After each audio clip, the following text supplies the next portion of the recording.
Jesus explains Satan's planned war against humanity, and you must forgive. Rhema from November 16th, 2021, spoken by Jackie.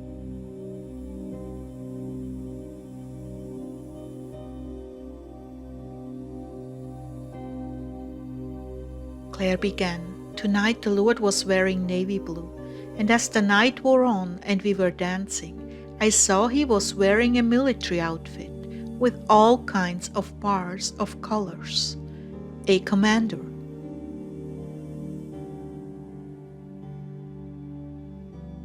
Jesus began. Yes, this war is coming to a head. The parts are all scripted. One by one, they come into play. The players appointed by destiny.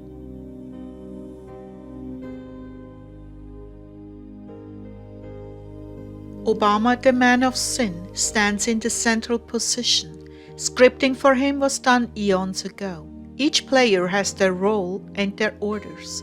All that remains now is the commencement, and at the proper time the signal will be given. How lucrative this war will be for Satan. This is precisely why I've been hoping to hold it off.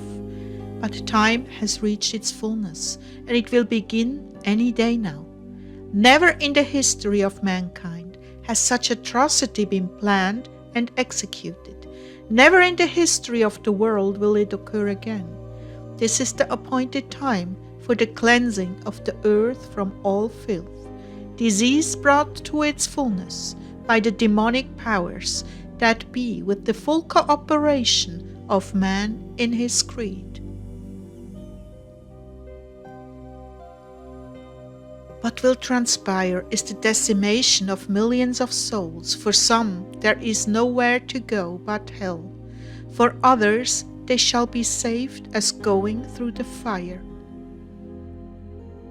My bride will not see any of this. She has been brought to a place of sensitivity because of her union with me that precludes her being exposed to such horrors as will come upon mankind. But Lord, will she not be here for a nuclear strike?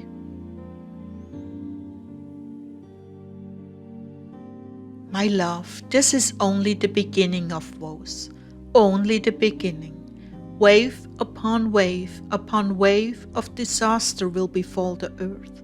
Nuclear annihilation is but one in the series of scores of catastrophes and judgments.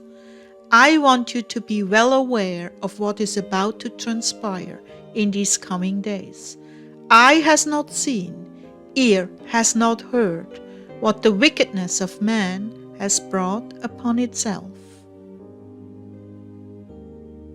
I would really like to understand, but if this knowledge is not for me to have, so be it.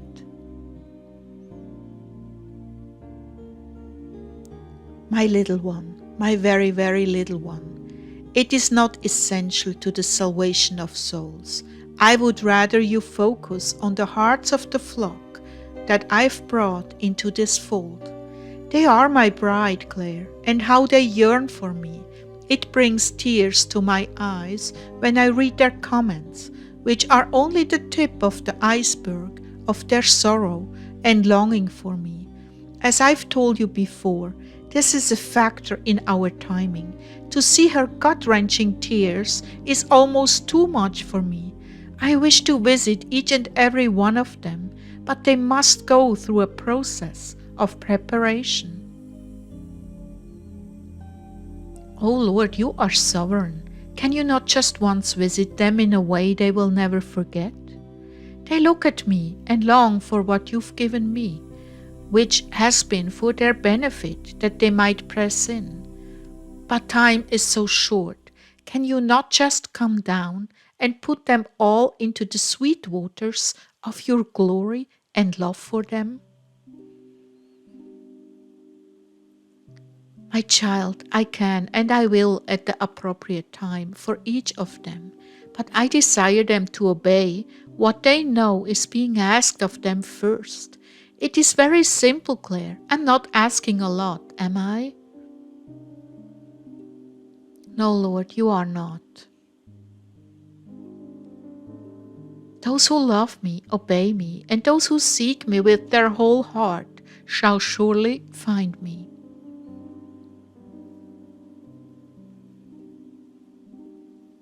Now returning to the original scene in my military attire, I don't want you to mourn over this situation. Just understand that you can't have bitterness or unforgiveness in your heart and expect to hear me clearly at the same time. Pass it on. There are those on your channel who have not forgiven themselves or others, and I deliberately had you do a forgiveness meditation for them so that they would be free and clear to hear from me. But some have not done this. I'm calling all my brides to be clean before me, and you cannot be clean before me unless you have truly forgiven those who have sinned against you. That includes sins against yourself. So you see, there was a very good reason I allowed you to get hung up where you did. If you hold unforgiveness in your heart, you have drunk a chalice of poison, and the other person will not be the one to die. Let's move on. I'd like to, Lord, but I feel hatred in my heart for her. I don't want it, but I can sure feel it. What do I do? Consider her a leper who is in dire need of love and respect, not for what she deserves, but for me. I have no one else to care for her and love her, Clare. Can't you make an exception in your heart for her? After a lot of prayer from Ezekiel, I got to the point where I could forgive her and leave it alone, still waiting on the Lord's wisdom as to what to do. For now, I'll leave it alone.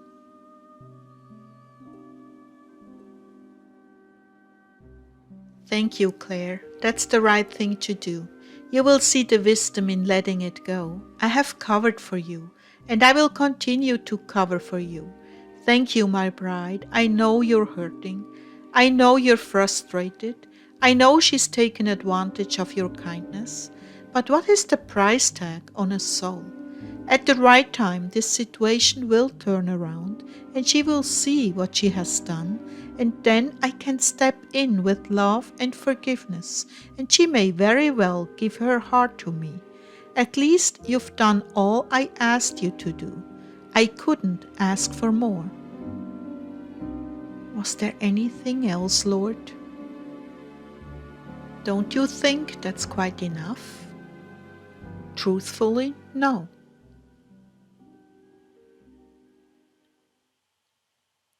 You are on the brink of war. I came to you tonight in the military attire because that's where I am right now.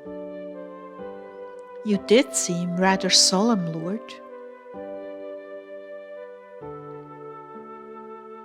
Yes, I have a lot on my mind. This is a place of extreme pain for me. It was nice to be comforted by you. I know things are growing more tense and intense around you. I need you all to hold on and continue to pray for the world and offer the sufferings you are enduring as a fast offering to bring more souls to me before the situation becomes impossible. That is, before the unrepentant souls die in the war.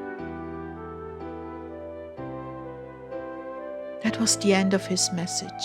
In order to better understand the evil schemes of Satan's henchmen on earth, we have put together a page of insightful information for you. You can find the link below the video in the description. May the Lord's peace be with you all.